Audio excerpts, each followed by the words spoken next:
Assalamualaikum warahmatullahi wabarakatuh. Saya Dewi Setianingsih dengan NIM F1119026.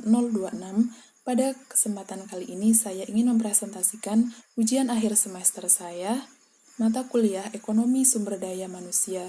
Berikut ini adalah mini riset saya yang berjudul Perlindungan Sosial bagi Pekerja Sektor Informal di Masa Pandemi COVID-19.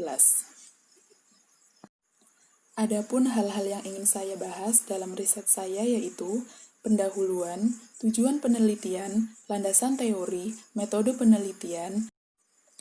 Pandemi COVID-19 membuat masyarakat harus melakukan jaga jarak fisik. Jaga jarak fisik dilakukan untuk memutus rantai penularan virus COVID-19. Jaga jarak fisik yang diterapkan pemerintah sejak Maret 2020 membuat aktivitas ekonomi sehari-hari menjadi terhenti, sehingga membuat proses produksi, distribusi, dan konsumsi tersendat.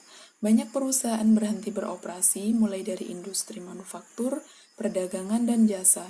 Permasalahan semakin kompleks ketika banyak perusahaan mem-PHK dan merumahkan pekerjanya.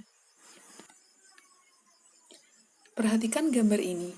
Gambar ini adalah grafik yang menunjukkan jumlah dan tingkat pengangguran terbuka di Indonesia pada tahun 2014 sampai dengan tahun 2020. Pandemi COVID-19 berdampak terhadap ketenagakerjaan di Indonesia. Pada Agustus 2020, jumlah pengangguran di Indonesia bertambah 2,6 juta menjadi 9,77 juta orang. Berdasarkan data tingkat pengangguran terbuka yang ada, dapat diketahui bahwa mereka yang terkena PHK dan dirumahkan akan menambah jumlah pekerja rentan di Indonesia, dan sebagian besar dari mereka yang kehilangan pekerjaan akan menggantungkan hidupnya di sektor informal. Bekerja di sektor informal akan banyak dipilih oleh sebagian masyarakat yang terkena imbas PHK. Di sektor informal, seseorang tidak perlu memiliki pendidikan yang tinggi. Mereka bahkan bisa menciptakan lapangan pekerjaan sendiri. Penambahan jumlah pekerja di sektor informal dapat kita lihat pada gambar berikut ini. Dari gambar di atas dapat diketahui bahwa pekerja sektor informal di Indonesia selalu mendominasi atau lebih tinggi dibanding dengan pekerja di sektor formal. Meningkatnya pekerja di sektor informal akibat membludaknya pengangguran tentu menjadi alarm bagi pemerintah sebagai pemangku kebijakan di Indonesia. Kondisi hidup pekerja sektor informal secara umum berlangsung semakin sulit dan tidak menentu akibat pandemi COVID-19. Maka untuk mengatasi dampak sosial ekonomi yang timbul akibat pandemi, pemerintah perlu membuat berbagai kebijakan dan program-program sosial. Tujuannya agar masyarakat dapat bertahan di tengah kondisi sosial dan ekonomi yang semakin sulit akibat pandemi.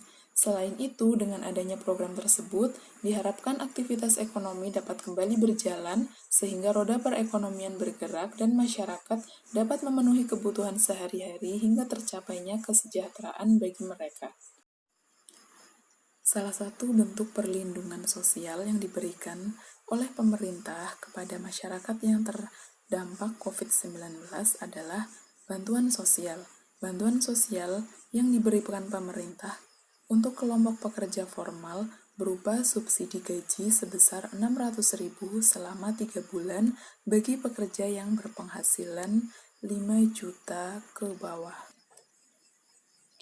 Nah, hal ini menjadi kontroversi. Kenapa hanya pekerja di sektor formal saja yang mendapatkan bantuan sosial tersebut? Padahal, sebenarnya banyak pekerja informal yang nasibnya tidak kalah buruk dibandingkan pekerja formal tersebut.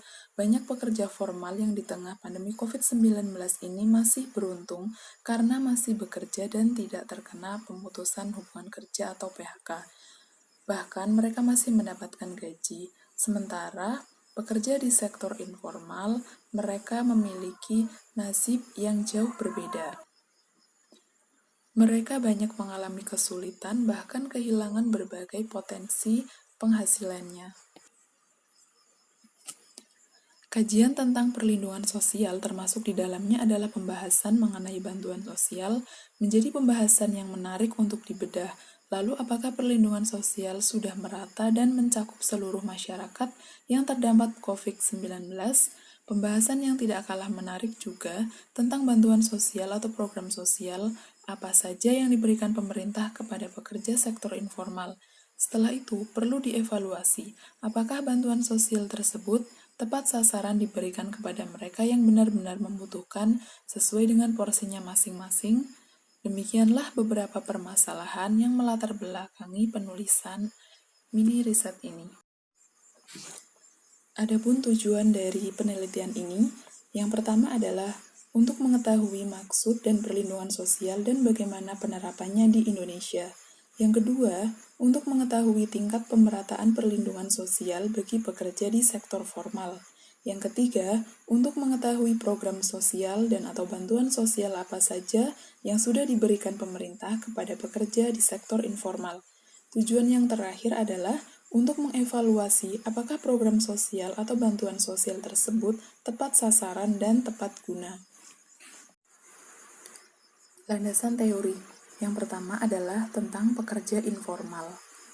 ICLS ke-17 mendefinisikan pekerja informal sebagai karyawan yang dianggap memiliki pekerjaan informal jika hubungan kerja mereka tidak tunduk pada Undang-Undang Tenaga Kerja, tidak dikenakan pajak pendapatan, minimnya perlindungan sosial atau hak tertentu untuk jaminan kerja, seperti pemberitahuan, pemecatan sebelumnya, sistem pembayaran gaji, tanpa rincian atau nota, atau tidak adanya hak cuti, izin sakit, dan lain-lain.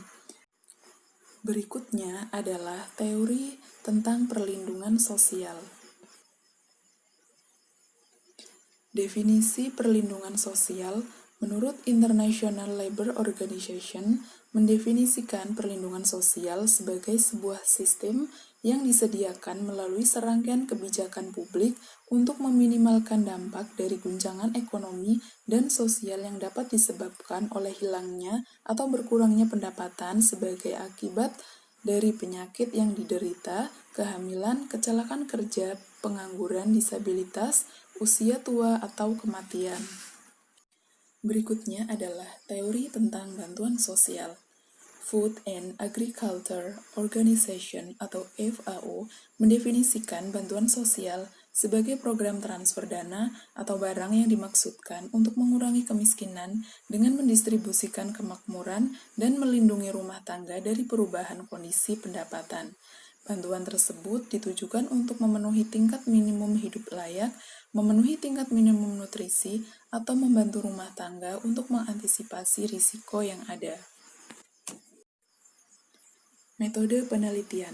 Metode yang digunakan dalam penulisan ini adalah metode kualitatif deskriptif berbasis data sekunder yang dilakukan dengan cara mengumpulkan dan kemudian menganalisis berbagai dokumen terkait pekerja informal dan perlindungan sosial bagi pekerja terdampak pandemi COVID-19, khususnya pekerja yang di sektor informal.